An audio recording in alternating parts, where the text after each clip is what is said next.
I'm joined today by Dr. Jenny Harris, the Deputy Chief Medical Officer, and Professor Stephen Powis, the Medical Director of NHS England.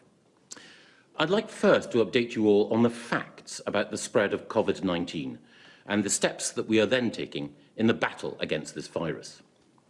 143,186 people have now been tested for the virus. Of those, 25,150 have tested positive. And sadly, yesterday we recorded the highest single increase in the number of deaths as a result of COVID-19. 381 people died, meaning that of those hospitalised in the UK, the number who have passed away now totals 1,789. Every death is the loss of a loved one, and our thoughts and prayers are with those who are grieving. Overall, 10,767 people in England have been admitted to hospital with COVID-19 symptoms. The largest number of those is in London, with 3,915 people in hospital care, while in the Midlands, the number of those hospitalised is now 1,918 and accelerating upwards. These numbers reinforce the vital importance of following the government's social distancing guidelines. The more we restrict contact, the more we slow the spread of the infection, the more that we can help the NHS build the capacity needed to care for those most in need. And that capacity is increasing. More NHS staff are returning to the front line, and more testing is taking place to help those self-isolating come back and to protect those working so hard in our hospitals and in social care. But while the rate of testing is increasing, we must go further, faster. A critical constraint on the ability to rapidly increase testing capacity is the availability of the chemical reagents which are necessary in the testing. The Prime Minister and the Health Secretary are working with companies worldwide to ensure that we get the material we need to increase tests of all kinds. And as well as increasing the number of staff on the front line and the tests which protect them, we must also increase the capacity to provide oxygen to those worst affected by the disease. We have just over 8,000 ventilators deployed in NHS hospitals now. This number has increased since the epidemic began, thanks to the hard work of NHS professionals. But we need more.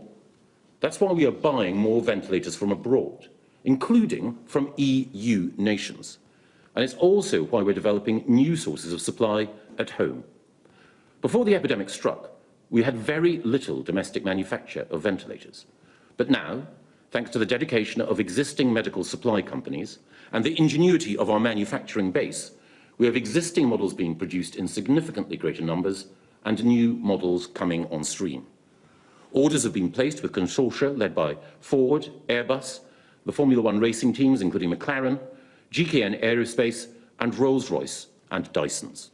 And I can announce that this weekend, the first of thousands of new ventilator devices will roll off the production line and be delivered to the NHS next week. From there, they will be rapidly distributed to the front line.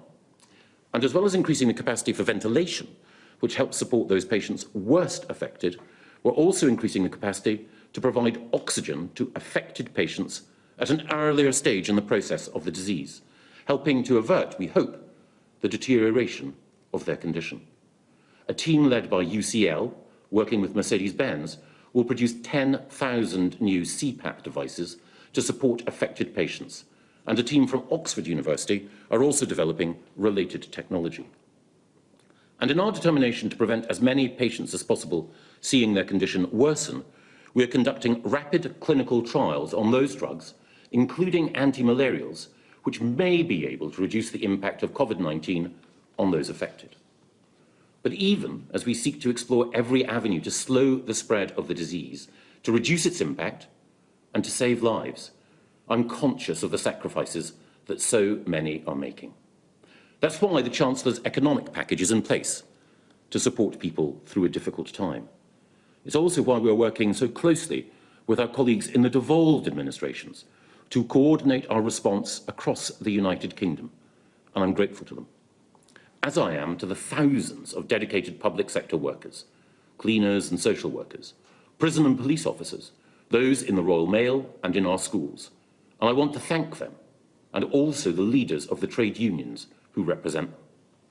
In this united national effort, we're also delivering food and prescription drugs to up to 1.5 million of the most vulnerable, who are self-isolating for 3 months. And we will do more to help, working with the 750,000 people who volunteered to help at this time. Many are already heavily involved in local community support schemes. And we want to work with them to ensure that we support not just the 1.5 million most vulnerable to the disease, but all those who need our help through this crisis. Those without social support, those in tough economic circumstances, those who need the visible hand of friendship at a challenging time. That's why my Cabinet colleague George Eustace and the Food and Farming Minister Victoria Prentice will be leading work with food suppliers, retailers, local authorities and voluntary groups to support our neighbours in need. I also want to thank the men and women of the military who've stepped up their work as part of the ongoing response to coronavirus. 3 RAF Puma helicopters are now stationed at Kinloss Barracks in Murray. These Pumas are working closely with a Chinook and a Wildcat helicopter based at RAF Leeming in North Yorkshire to meet requests for assistance from NHS boards and trusts across Scotland and Northern England. A second helicopter facility covers the Midlands and Southern England, working out of the Aviation Task Force headquarters at RAF Benson in Oxfordshire. Chinook and Wildcat helicopters, normally based at RAF Odium and RNAS Yeovilton, respectively, support the southern areas. And these helicopter facilities have been set up to support medical transport across Scotland and the rest of the United Kingdom.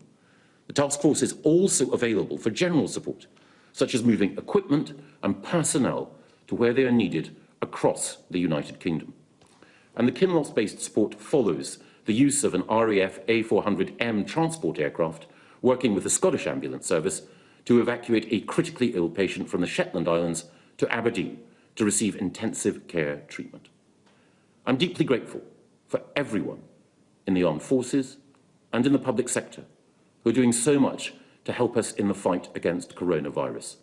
And of course, all of us can continue to play our part in supporting them and the health service by staying at home, supporting the NHS and saving lives. Now, I want to ask Stephen to run through the latest data from our Cabinet Office coronavirus fact file. Stephen. Thank you. So our incredible staff in the NHS are... We will make America great again.